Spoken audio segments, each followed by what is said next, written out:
കൂട്ടുകാരെ, ഞാൻ നിങ്ങൾക്ക് ഇന്ന് വളരെ എളുപ്പത്തിൽ ഹിന്ദി സംസാരിക്കാൻ പഠിപ്പിച്ചു തരാം. പഴയ ക്ലാസ്സുകൾ നേരത്തെ ഒരുപാട് വീഡിയോസ് ചെയ്തിട്ടുണ്ട് ഹിന്ദി പഠിപ്പിക്കുന്ന. ആ വീഡിയോ കണ്ടവരാണ് നിങ്ങളെങ്കിൽ വളരെ എളുപ്പത്തിൽ നിങ്ങൾക്ക് ഹിന്ദി സംസാരിക്കാൻ പറ്റും. അപ്പോൾ ഇന്നത്തെ ക്ലാസ് നിങ്ങൾക്ക് വളരെ എളുപ്പത്തിൽ ഞാൻ പറഞ്ഞു തരാം. പക്ഷേ നിങ്ങൾ വളരെ ക്ഷമയോടെ വീഡിയോ സ്കിപ്പ് ചെയ്യാതിരുന്ന് കണ്ടാൽ മാത്രമേ പഠിക്കാൻ പറ്റുള്ളൂ. നമ്മൾ ഏത് കാര്യം പഠിക്കണമെങ്കിലും ശ്രദ്ധയോടെ ഇരുന്ന് അത് വാച്ച് ചെയ്യണം. ഒരു പ്രാവശ്യം മനസ്സിലായില്ലെങ്കിൽ വീണ്ടും വീണ്ടും അത് കേട്ട് പഠിക്കാൻ നോക്കണം. നമുക്ക് ക്ഷമയുണ്ടെങ്കിൽ നമുക്ക് ഏത് കാര്യവും പഠിക്കാനൊക്കത്തുള്ളൂ. അപ്പോൾ നിങ്ങൾ ക്ഷമയോടുകൂടി വീഡിയോ കേൾക്കുക, മുഴുവനായിട്ട് കേൾക്കാൻ ശ്രമിക്കുക. അപ്പോൾ ഞാൻ ഹിന്ദി നിങ്ങൾക്ക് സംസാരിക്കാൻ അത്യാവശ്യം വേണ്ട കാര്യങ്ങളാണ് ഇന്ന് പഠിപ്പിക്കാൻ പോകുന്നത്. നമ്മളൊരു വർക്ക്ഷോപ്പിൽ വണ്ടി കൊടുത്തിരിക്കുകയാണ്. അപ്പോൾ ആ വർക്ക്ഷോപ്പിൽ നമ്മൾ ചെന്നിട്ട് ടൈം ഒരുപാടായി നമ്മൾ കൊടുത്തിട്ട്, പക്ഷേ അത് റെഡിയാക്കി കിട്ടിയിട്ടില്ലെങ്കിൽ ആ വർക്ക്ഷോപ്പിൽ ചെന്ന് ആ വർക്ക്ഷോപ്പുകാരനോട് നമുക്ക് വഴക്കൊക്കെ പറഞ്ഞിട്ടാണെങ്കിലും നമുക്ക് വണ്ടി തിരിച്ച് മേടിച്ച് വേറെ എവിടെയെങ്കിലും വർക്ക്ഷോപ്പിൽ കൊടുക്കേണ്ട ഒരു സാഹചര്യം വന്നാൽ അന്നേരം സംസാരിക്കാൻ പറ്റുന്ന കാര്യമാണ് ഞാൻ പറയുന്നത്. ഇപ്പോൾ വർക്ക്ഷോപ്പിൽ നമ്മൾ കൊടുക്കുമ്പോൾ ഭയങ്കരമായിട്ട് ലേറ്റ് ആകും. വർക്ക്ഷോപ്പിലുള്ളവർക്ക് ഒരു ഡോക്ടറെക്കാട്ടിലോ എഞ്ചിനീയറിനെക്കാട്ടിലോ ഒക്കെ ചില ഇത് എന്ന് പറഞ്ഞാൽ ചില ആൾക്കാരുണ്ട്. അവർ വർക്ക്ഷോപ്പിൽ ഇരിക്കുന്നവർക്ക് ഭയങ്കര വലിയ ആളാണെന്നുള്ള രീതിയിലുള്ള ഭാവമുള്ള ആൾക്കാരൊക്കെ ഉണ്ട്. അവർ വണ്ടി റെഡിയാക്കാൻ വേണ്ടി കൊണ്ടുവന്ന് കഴിഞ്ഞാൽ പെട്ടെന്നൊന്നും വണ്ടി റെഡിയാക്കി തരത്തില്ല. അപ്പോൾ അങ്ങനെയുള്ള അവസ്ഥകളൊക്കെ എല്ലാവർക്കും സംഭവിച്ചു കാണുമല്ലോ. അപ്പോൾ നമ്മൾ അങ്ങനെയുള്ള സാഹചര്യങ്ങളിൽ പെട്ടുപോയി കഴിഞ്ഞ് ഇപ്പോൾ ദൂരെയൊക്കെ പോകുമ്പോഴാണെങ്കിലും അങ്ങനെയൊക്കെ സംഭവിക്കാം. അപ്പോൾ അങ്ങനെയുള്ള സാഹചര്യങ്ങളിൽ നിങ്ങൾ പെട്ടുപോകുമ്പോൾ അങ്ങനെ നിങ്ങൾക്ക് വണ്ടി മേടിച്ചിട്ട് പോകേണ്ടി വരുവാണെങ്കിൽ അന്നേരം സംസാരിക്കേണ്ട കാര്യങ്ങളെക്കുറിച്ചാണ് ഞാൻ ഇന്ന് പഠിപ്പിച്ചു തരുന്നത്. അപ്പോൾ ഞാൻ പറഞ്ഞു തുടങ്ങാം. അപ്പോൾ നിങ്ങൾ മുഴുവനായിട്ട് കേട്ടോണ്ടിരിക്കുക കേട്ടോ. अरे भाई साहब, मैंने इतने दिन आपके गैरेज में गाड़ी दिया था ठीक करने के लिए, लेकिन आपने मेरा गाड़ी इतने दिन के बाद भी ठीक नहीं किया. मुझे गाड़ी ठीक कर कब दोगे भाई साहब എന്ന് ചോദിക്കുകയാണ്. എന്ന് വെച്ചാൽ ഞാൻ ഇത്രയും ദിവസമായിട്ട് വണ്ടി റെഡിയാക്കാൻ വേണ്ടി നിങ്ങളുടെ തന്നിരിക്കുകയായിരുന്നു, നിങ്ങൾ ചെയ്തു തന്നില്ല, എത്ര ദിവസത്തിനുള്ളിൽ തിരിച്ചു തരുമോ എന്ന് ചോദിക്കുകയാണ്. അപ്പോൾ അയാൾ പറയാണ്, मैं 4 दिन के बाद ठीक कर दूंगा भाई साहब എന്ന് പറയാണ്. അല്ലെങ്കിൽ സാബ്ജി എന്ന് പറയാണ്. അപ്പോൾ നമ്മൾ പറയാണ്, अरे भैया, हमें इतना दिन इंतज़ार करने के लिए वक्त नहीं है, इसीलिए मुझे आज ही गाड़ी चाहिए. എനിക്ക് കാത്തിരിക്കാൻ സമയമില്ല. മുझे इंतज़ार करने के लिए वक्त नहीं है എന്ന് പറഞ്ഞാൽ എനിക്ക് കാത്തിരിക്കാൻ സമയമില്ല, ഇതുകൊണ്ട് मुझे आज ही गाड़ी चाहिए, എനിക്ക് ഇന്ന് തന്നെ വണ്ടി വേണം. मैं किसी और गैराज में दिखाऊंगा, ഞാൻ വേറെ ഏതെങ്കിലും ഒരു വർക്ക്ഷോപ്പിൽ കാണിച്ചോളാം, എനിക്ക് ഇന്ന് തന്നെ വണ്ടി വേണം. ഇത് നമ്മൾ ദേഷ്യത്തിൽ പറയാണ്. അപ്പോൾ അയാൾ ഇത് കേട്ടിട്ട് പറയാണ്, अरे साहब जी, मैं आपको 1 दिन के अंदर गाड़ी दूंगा, कल आइए आप എന്ന് പറയാണ്. അടുത്ത ഒരു ദിവസത്തിനുള്ളിൽ വണ്ടി റെഡിയാക്കി തരാം. 1 दिन के अंदर दूंगा, അപ്പോൾ കല്ലായിയെ. അപ്പോൾ നമ്മൾ പറയുകയാണ്, നഹി, मैंने जितना इंतज़ार करना था उतना कर दिया, अभी इंतज़ार करने के लिए मेरे पास वक्त नहीं है. എനിക്ക് എത്ര ദിവസം ഞാൻ ക്ഷമിക്കാമോ അത്രയും ദിവസം ഞാൻ കാത്തിരുന്നു, ഇനി എനിക്ക് കാത്തിരിക്കാൻ സമയമില്ല, അതുകൊണ്ട് എൻ്റെ വണ്ടി തിരിച്ചു തന്നേര്. മേരാ ഗാഡി കാ ചാവി ദേദോ ഭായ് സാബ് എന്ന് പറയാണ്. എൻ്റെ വണ്ടിയുടെ താക്കോൽ തരാൻ പറയാണ്. അപ്പോൾ അയാൾ പറയാ, സാബ് ജി, ഹം ठीक कर दूंगा साहब जी, आप इंतज़ार करिए, 1 दिन का तो बात है, कल कर दूंगा आपको गाड़ी എന്ന് പറയാണ്. എന്ന് വെച്ചാൽ ഒരു ദിവസത്തെ കാര്യമല്ലേ ഉള്ളു സാറേ, അതുകൊണ്ട് ഞാൻ നാളെ തന്നെ വണ്ടി റെഡിയാക്കി തരാം, നിങ്ങൾ ഒരു ദിവസം വെയിറ്റ് ചെയ്യുമെന്ന് പറയാണ്. അപ്പോൾ നമ്മൾ പറയാണ്, നഹി, മുझे आपके काबिलियत पर शक है, मुझे आपके काबिलियत पर शक है എന്ന് പറയാണ്. നിങ്ങളുടെ കഴിവിൽ എനിക്ക് സംശയമുണ്ട്, അതുകൊണ്ട് ഞാൻ വണ്ടി കൊണ്ടുപോവാണ്. മേരാ ഗാഡിക്കാ ചാവി ദേ ദീജിയെ എന്ന് പറയാണ്. എൻ്റെ വണ്ടിയുടെ താക്കോൽ ഇങ്ങോട്ട് തരാൻ പറയാണ്. मैं किसी और गैरेज में दिखाऊंगा, आप गाड़ी दे दीजिए എന്ന് പറഞ്ഞ് ഗാഡിക്കാ ചാവി ദേ ദീജിയെ എന്ന് പറഞ്ഞ് നമ്മൾ അവിടുന്ന് വണ്ടിയുടെ താക്കോലും മേടിച്ച് അടുത്ത വർക്ക്ഷോപ്പിലേക്ക് പോവുകയാണ്. അടുത്ത വർക്ക്ഷോപ്പിൽ ചെന്നിട്ട് പറയാണ്, अरे भाई साहब, मेरा गाड़ी का ब्रेक काम नहीं कर रहा है, मेरा ब्रेक काम नहीं कर रहा है, मेरा फ्रंट टायर का ब्रेक ठीक से नहीं लग रहा है, इसीलिए आप कब ठीक कर दूंगे भाई साहब എന്ന് നമ്മൾ ചോദിക്കുകയാണ് ആ വർക്ക്ഷോപ്പിലെ ആളുടെ അടുത്ത്. അപ്പോൾ അയാൾ പറയാണ്, मैं तो साहब जी, आप 1 घंटे के बाद आइए, मैं आपको ठीक कर दूंगा. നിങ്ങൾ 1 മണിക്കൂർ കഴിഞ്ഞ് വാ, ഞാൻ റെഡിയാക്കി തരാമെന്ന് പറയുകയാണ്.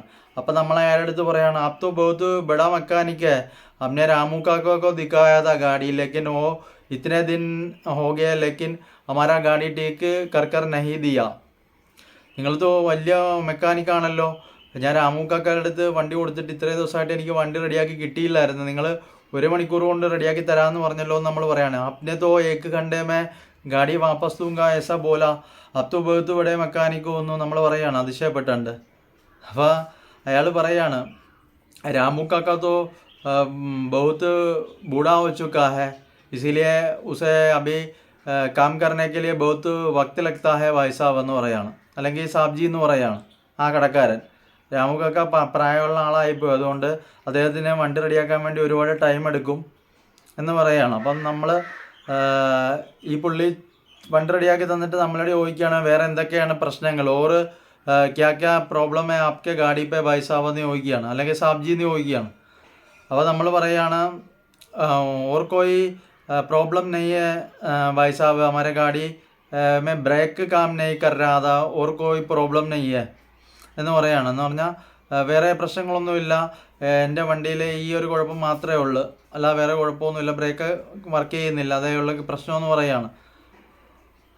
അപ്പോൾ അയാൾ നമ്മുടെ അടുത്ത് ചോദിക്കുകയാണ്, ആപ്പ് ക്യാ കർത്തെ ഹേ ഭായ് സാബ്, ആപ്പ് കഹാ പേ രഹത്തെ ഹേ എന്ന് നമ്മുടെ അടുത്ത് ചോദിക്കുകയാണ്, നമ്മളെവിടെയാണ് താമസിക്കുന്നത് എന്താണെന്നൊക്കെ ചോദിക്കുകയാണ്. അപ്പോൾ നമ്മൾ പറയാണ്, മേ ദില്ലി മേ രഹത്താ ഹൂँ, यहाँ पे काम करने के लिए आया था मुंबई में, मैं एक अस्पताल में काम करता हूँ, मैं एक डॉक्टर हूँ എന്ന് പറയുകയാണ്. നമ്മളിപ്പോൾ ഒരു ഡോക്ടറാണെങ്കിൽ അങ്ങനെ പറയാം, അല്ലെങ്കിൽ പോലീസാണെങ്കിൽ പോലീസാന്ന് പറയാം, അല്ലെങ്കിൽ എഞ്ചിനീയർ ആണെങ്കിൽ എഞ്ചിനീയറാണെന്ന് പറയാം. അത് നമുക്ക് എന്താണ് ചെയ്യുന്നത് അതിനനുസരിച്ച് പറയാം. ഞാനിപ്പോൾ പറയുന്നത് ഡോക്ടറാണെന്നാണ്.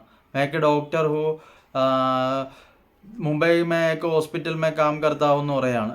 മുംബൈയിലൊരു ഹോസ്പിറ്റലിൽ ജോലി ചെയ്യാമെന്ന് പറയാം. അപ്പം നമ്മുടെ അടുത്ത് നമ്മൾ അപ്പോൾ അയാളുടെ അടുത്ത് ചോദിക്കുകയാണ്, ആപ്കെ ഘർ മേ കോൻ കോൻ ഹേ ഭായ് സാബ്, ആപ്കെ ഘർ മേ കോൻ കോൻ ഹേ എന്ന് ചോദിക്കുകയാണ്, നിങ്ങളുടെ വീട്ടിൽ ആരൊക്കെ ഉണ്ടെന്ന് ചോദിക്കുകയാണ്. അപ്പോൾ അയാൾ പറയാണ്, മേരെ ഘർ മേ ഏക് ബേട്ട और बेटी रहते हैं और मेरे പത്നി भी मेरे साथ है, എൻ്റെ ഭാര്യ എൻ്റെ കൂടെ ഉണ്ട്, ഒരു മോനും മോളും ഉണ്ട്, ഒരു ഭാര്യയും കൂടെ എൻ്റെ കൂടെ ഉണ്ടെന്ന് പറയാണ്.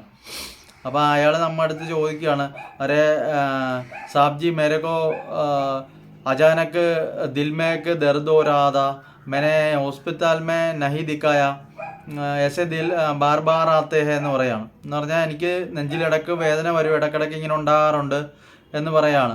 അപ്പോൾ നമ്മൾ പറയുകയാണ്, ആപ്പ് കൽ മേരെ ഹോസ്പിറ്റൽ മേ ആ ജായിയെ, मैं आपको देखकर दवा दे दूंगा എന്ന് പറയാണ്. നിങ്ങൾ നാളെ എൻ്റെ ആശുപത്രിയിലേക്ക് വാ, നിങ്ങളെ നോക്കിയിട്ട് ഞാൻ മരുന്ന് തരാം നാളെ. ऐसे बीमारी रखकर ऐसे बीमारी हो तो आप ऐसे डॉक्टर को दिखाए बिना नहीं रहना चाहिए, इसीलिए आप मेरे पास आ जाइए, मैं आपको दवा दे दूंगा എന്ന് പറയുകയാണ്. ഇങ്ങനെയുള്ള അസുഖം വന്നു കഴിഞ്ഞാൽ ഡോക്ടറെ കാണിക്കാതിരിക്കരുതും, അതുകൊണ്ട് നിങ്ങൾ നാളെ തന്നെ എൻ്റെ അടുത്ത് വാ, ഞാൻ ഹോസ്പിറ്റലിൽ മരുന്ന് തരാം, നിങ്ങളെ നോക്കാമെന്ന് പറയുകയാണ്. അപ്പോൾ അയാൾ താങ്ക്സ് സാബ്ജി എന്ന് പറയുകയാണ്. ഓക്കെ ഭായ് സാബ്, आपने तो मेरा गाड़ी इतने जल्दी ठीक कर दिया, आपको बहुत ധന്യവാദ് ഭായ് സാബ് എന്ന് പറഞ്ഞിട്ട് നമ്മൾ അവിടുന്ന് പോവുകയാണ്. അപ്പോൾ അയാൾ ടി കെ സാബ്ജി എന്നും പറയുകയാണ്. അങ്ങനെ നമ്മൾ നമ്മുടെ വണ്ടിയുടെ താക്കോല് മേടിച്ച് വണ്ടി സ്റ്റാർട്ട് ചെയ്ത് തിരിച്ച് വീട്ടിലേക്ക് പോവുകയാണ്. അപ്പോൾ ഇത്രയേ ഉള്ളൂ ഇന്നത്തെ ക്ലാസ്സിൽ. ചെറിയ രീതിയിലുള്ള കാര്യങ്ങൾ മാത്രമേ പറഞ്ഞിട്ടുള്ളൂ. ഇത് നമുക്ക് ഒരു വർക്ക്ഷോപ്പിൽ പോയി കഴിഞ്ഞാൽ അവിടെ വണ്ടി റെഡിയാക്കി കിട്ടുന്നില്ലെങ്കിൽ നമുക്ക് വേറൊരു വർക്ക്ഷോപ്പിലൊക്കെ കൊണ്ടുപോകേണ്ടതായിട്ടൊക്കെ വരികയാണെങ്കിൽ അന്നേരത്തെ സാഹചര്യത്തിൽ സംസാരിക്കാൻ വേണ്ടിയിട്ടുള്ള കാര്യങ്ങളാണ് ഞാൻ നിങ്ങൾക്ക് ഇന്ന് പറഞ്ഞു തന്നത്. നമ്മൾ ഓരോ വർക്ക്ഷോപ്പുകളിലൊക്കെ ചെല്ലുമ്പോഴത്തേക്ക് ആ വർക്ക്ഷോപ്പിലുള്ള മെക്കാനിക്ക് ചിലവർക്കൊക്കെ എന്ന് പറഞ്ഞാൽ അവർ ശരിയാക്കി തരത്തില്ല. ഒരുപാട് വണ്ടി കിടക്കുന്നതുകൊണ്ടായിരിക്കും, അല്ലെങ്കിൽ അവർക്ക് കുത്തിയിരുന്ന് മെനക്കെട്ട് ചെയ്യാൻ കഴിയില്ലാത്തത് കൊണ്ടൊക്കെ അവർ ചിലപ്പോൾ ചെയ്ത് തരാനൊക്കെ താമസം എടുക്കും. അവർ വണ്ടി വെച്ചിട്ട് പോകാൻ പറയും, കുറേ ദിവസം കഴിഞ്ഞ് വരാനൊക്കെ പറയും. പിന്നെ ചെല്ലുമ്പോഴത്തേക്ക് അവർ വേറെ എന്തെങ്കിലുമൊക്കെ പറയും. ഈ മെക്കാനിക്കന്മാർക്ക് ഡോക്ടർമാരെ എൻജിനീയർമാരെക്കാട്ടിലും കൂടുതൽ പവറാണെന്നൊക്കെ വിചാരിക്കുന്ന മെക്കാനിക്കൊക്കെ ഉണ്ടല്ലോ. അപ്പോൾ അങ്ങനെയുള്ള ആൾക്കാരോടൊക്കെ നമുക്ക് ഇച്ചിരി ദേഷ്യപ്പെട്ടൊക്കെ സംസാരിക്കേണ്ടി വരികയാണെങ്കിൽ ആ സാഹചര്യത്തിൽ സംസാരിക്കേണ്ട കുറച്ച് ഹിന്ദിയും കാര്യങ്ങളൊക്കെയാണ് ഞാനിപ്പോൾ പറഞ്ഞിരിക്കുന്നത്. അപ്പോൾ നിങ്ങൾക്ക് ഹിന്ദി ക്ലാസ് ഇഷ്ടപ്പെട്ടെങ്കിൽ ലൈക്ക് ചെയ്ത് കമൻറ്റ് ചെയ്ത് ഷെയർ ചെയ്യുക. അതുപോലെ ഞാൻ നിങ്ങളുടെ അടുത്ത് സാധാരണ ചോദിക്കും പോലെ 2 ചോദ്യം ചോദിക്കാം, അതിന് ഉത്തരം നിങ്ങൾ മലയാളത്തിൽ കമൻ്റായിട്ട് അയക്കണം. ചോദ്യം എന്താണെന്ന് ഞാൻ പറയാം. हमने गाड़ी दो वर्कशॉप में दो गैरेज में दिखाया था, लेकिन हमारा गाड़ी का कंप्लेंट क्या है ये पता नहीं चला अभी तक എന്ന് പറഞ്ഞാൽ എന്താണെന്ന് നിങ്ങൾ പറയണം. ഇനി രണ്ടാമത്തെ ചോദ്യം, मेरा गाड़ी बहुत दूर चलने के बाद ऐसे अचानक सा रुक जाता है, वो क्या प्रॉब्लम है, क्या प्रॉब्लम है? അത് രണ്ടിൻ്റെ ഉത്തരം എന്താണെന്ന് നിങ്ങൾ മലയാളത്തിൽ പറയണം. ഇത് ഞാൻ ഹിന്ദിയിലാണ് പറഞ്ഞിരിക്കുന്നത്, നിങ്ങൾ മലയാളത്തിൽ പറയണം. ഇത് ക്യാ തക്ലീഫ് ഹേ അല്ലെങ്കിൽ ക്യാ പ്രോബ്ലം ഹേ, അത് നിങ്ങൾ പറയണം കേട്ടോ. അപ്പം ഞാൻ ഇന്ന് നിങ്ങളോട് പറഞ്ഞിരിക്കുന്ന ഈ ചോദ്യങ്ങളിൽ രണ്ടിൻ്റെ ഉത്തരം മലയാളത്തിൽ പറയണം. അപ്പോൾ ഇത്രയൊക്കെ ഉള്ളൂ ഇന്നത്തെ ഹിന്ദി ക്ലാസ്സിൽ. അപ്പോൾ ഹിന്ദി നിങ്ങൾക്ക് പഠിക്കാൻ താല്പര്യമുള്ളവരാണെങ്കിൽ ഹിന്ദി വീഡിയോസ് ഞാൻ ഇട്ടിട്ടുള്ള നേരത്തെ തൊട്ടുള്ള എല്ലാം കണ്ടു നോക്കുക. എന്നിട്ട് കമൻറ്റ് ചെയ്യുക, ലൈക്ക് ചെയ്യുക, ഷെയർ ചെയ്യുക. അപ്പോൾ ഇത്രയേ ഉള്ളൂ. അടുത്ത ക്ലാസ്സിൽ പഠിപ്പിച്ചു തരാൻ ബാക്കി. അപ്പോൾ ഇത്രയേ ഉള്ളൂ കേട്ടോ. ടാറ്റ.